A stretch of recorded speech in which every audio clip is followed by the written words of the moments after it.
Okay, good morning, everybody. I hope everybody's having a great time in YouTubeville or wherever you want to call it. We've hooked up the new panels. Hence, this one is glowing purplish. This one is dead red. The solar panels from out front are disconnected from that one and this one. This one is running the house nominal load, like the freezer, the pumps, the all that stuff. This one is handling the hydronic, the hot water element, and the PID controllers and the pumps. Right there, those two pumps. And where we're at with that. Oh, before we get too far into this, because that's all it's doing is it's just making the sun is just now coming up. Actually, the panels are like this, and the sun's coming up over there.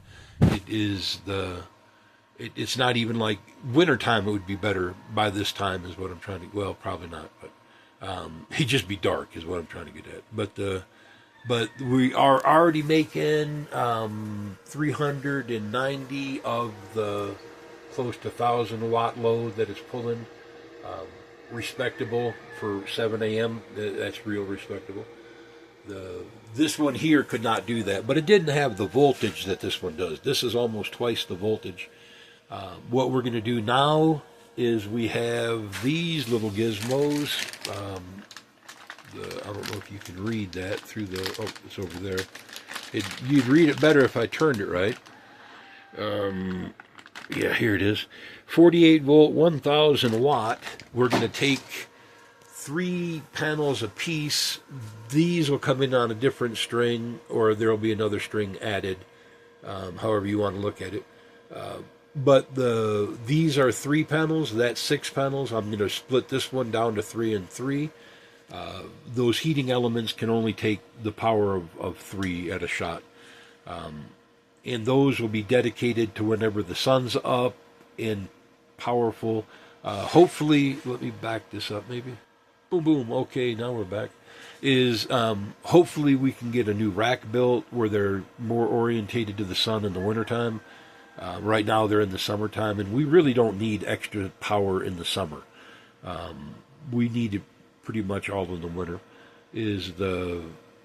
It's just not hot enough up here, y'all. It's like 85. I guess if you were like born in Minnesota or something like that, it would be unbearable here. But other than that, it's pretty comfortable. From Arkansas at well over 100 through the summer, 85 is like a dream. Just stay out of the direct sunlight and you're fine. It's actually cool here if you're out of the direct sunlight. What to say? But we're going to split these up to bring in another set of lines smaller, because they're only going to have 13 amp in them. These were back when I was using like 60 something amps. But we're going to bring them in 3 at a piece, and then hook them into those hot water elements, dedicated, with just a breaker on them, and that's it for the temperature, the water to break the power otherwise.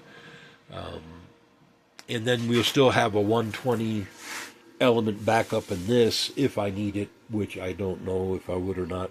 That'll draw off the batteries. And the other system is and the system that's out back. That's twice the power that I have now, is just roughly.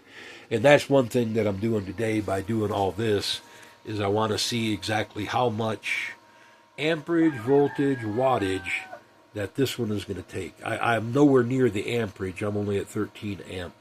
But I am exceeding the wattage by some. And when I say by some, this one in the middle was handling double its capacity of wattage, because I was just ignorant when I first bought it, and I didn't even realize that I was going over. But handled it like a champ for years.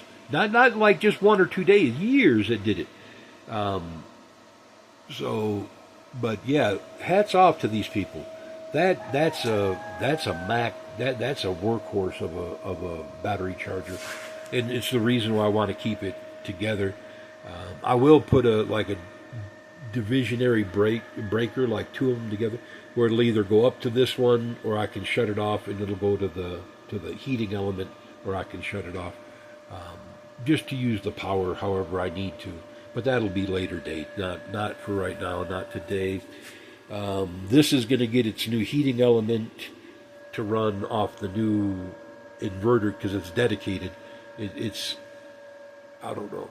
There's two legs on these inverters. One is 3600 or no, I'd have to read it. I don't remember. One is like 1200. The other one is like kind of the balance of that. Not really, not exactly, but but it's higher than the other leg at 1200. But it's switchable with voltage where you can use it like a load shunt to turn stuff on and off. That's what this was all about to begin with. But with a bigger element and jazz like that. If the system doesn't have the power, then it'll just shut that element off and go with the other elements. I have another tank. It doesn't have insulation on it, but it's a proper electric hot water tank. Just been stripped of its jacket, and I was thinking about using that for those 2,000 watt, 48 volt the elements, and then use like a tank like this separate as like a backup or whatever. But we'll see how that works out. I've also thought about buying the next size bigger tank, which has two elements in the front, and then just completely repurposing it for what I need. Using one as a dedicated, just using one 48 volt, and then putting in the other one in the top that runs off of AC, and then using this one for the hot water for the shower or something like that. Just repurpose everything. Just everything has to move around. Pumps are still working, no runs, no drips. Still haven't addressed the pipe. It's 1st of October or maybe the last day of September. Probably the last day of September, because that was supposed to come on the 1st and it came early, so that's probably where we're at. But we'll get this pipe done. I tried some WD-40 something blaster, some hemp oil. Just it ain't coming apart. Those are old pipes, like close to, some of them are 12 years old. Some of them are the original pipes that I bought when I got here. Like these bigger ones, they were hooked up to that plate metal stove. And they are like legit welded in the position that they're in. That's how come that thing was so hokey going backwards and forward, or, the angles were all wonky, is because I couldn't turn those. And these were brand new. Oh, you can't see them. These were brand new at the time, but it was that light metal instead of the black, and they don't just hold up. And if they ever do rust and you try to He-Man them and twist them, they're just going to come apart. They'll break. So I bought new pieces. We'll get that together. Brought my old vacuum down from upstairs. I thought about washing the floor, and it works pretty good. You just put a drain hose. It has pump and all that. You put a drain hose to it, and then you spray the water on the floor and then vacuum it up with that. Kind of like a carpet cleaner, a redneck carpet cleaner, I guess. But it does good for this talc. You can't sweep this. If you do, you'll have like lung problems. You'll really not like it twice. You would never do it. Well, if you were slow and you didn't realize what you had done to yourself, you'd probably do it twice. But if you were even sharp as a stick, you would never do it twice. Dug the element out for the, and yes, that is welded to that, dude. That's the sand. Is it like pure sandstone? No, but it's pretty close. I did not expect this element to get this hot, y'all. Like in no unspoken terms did I ever expect it to get this hot. Is it like sandstone? No, it doesn't. It lacks the pressure, but it's solid. Otherwise, I mean, like you can't. I don't know if I can break a chunk out of that. Maybe I can. I mean, that's solid stuff, y'all. There we go.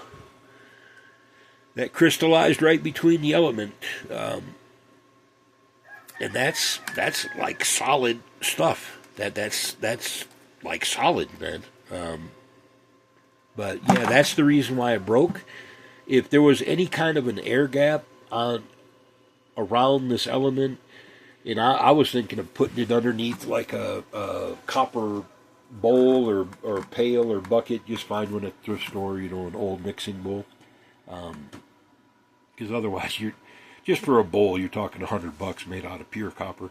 And no, nothing else will work. I mean, if you put like a stainless steel bowl over it, you'll burn the element up just like it is, but by itself, it'll just break because of the reflected heat.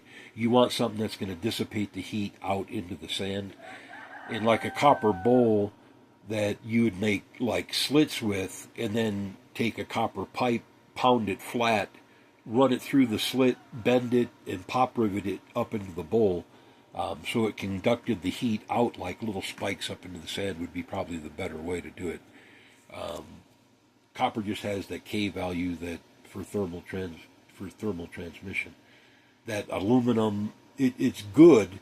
It's way better than steel, or way better than like stainless steel, but it's still not what you would really want, is what I'm trying to get at. And otherwise, you'd have to do like blowers or some kind of weird stuff, but it would be free energy and it would store in the sand. There's a lot of upsides to this, is what I'm trying to get at. So I'm going to redo it. That's the gist of it. It wasn't the problem. I didn't expect that element to get that hot. The wood stove would not have gotten that hot. It's never melted sand before. I only wished it would have and made that sand leak go away. But the insulation that I'd put underneath that, to save it from the stove, because I thought the stove was hotter, and obviously that got much hotter than the stove. The saturation temperature got hotter than the stove. So that's where we're at with that, and I'll get that worked out some way or another.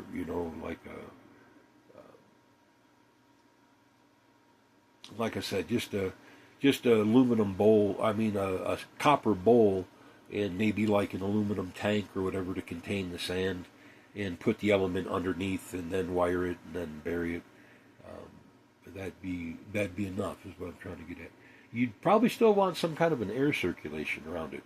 With PID controllers that are turning this on and off way before it can melt sand, like 1,000 degrees. Way lower than what it died at.